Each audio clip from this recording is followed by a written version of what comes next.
Таяммум кылыш үчүн балдар таяммум кыла турган нерсе мен жинсил арз болуш керек. Жердин жынсынан. Жердин жынсынан дегенде уламалар айтат, ал күйгүчтөн күйбөйт, же эрибейт. Күйгүчтөн күйбөй турган нерсе, күйгүчтөн эрибей турган нерсени мен жинсил арз дейт. Мына ушундай нерселерге эмне кылса болот?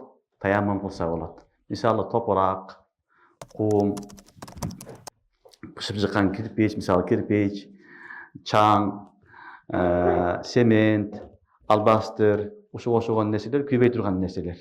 Буларга таяммум кылса болот. Мен жинсил арз. Эгерде күйүп кете турган болсо, күйгүчтөн, мисалы отун сыяктуу, чөп сыяктуу, жана башка нерселер сыяктуу, же эрип калса, мисалы пластиктер, же болбосо алтын, күмүш, ошого окшогон нерселер күйгүчтөн эрип калат. Андай нерселерге таяммум кылганга болбойт. Таяммум кылыш үчүн мен жинсил арз болуш керек, жер жынсынан. Жер жынсынан деген нерсе, ал кандай экен? Ал күйгүчтөн күйбөйт, же болбосо эрибейт. Ушундай нерселерге таяммум кылса болот.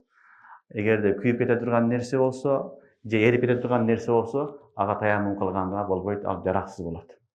Буга түшүндүңөрбү? Ошон үчүн топуракка, кумга, турган дубалыңа, ташка, башка нерселерге коркпостон таяммум кылына берет.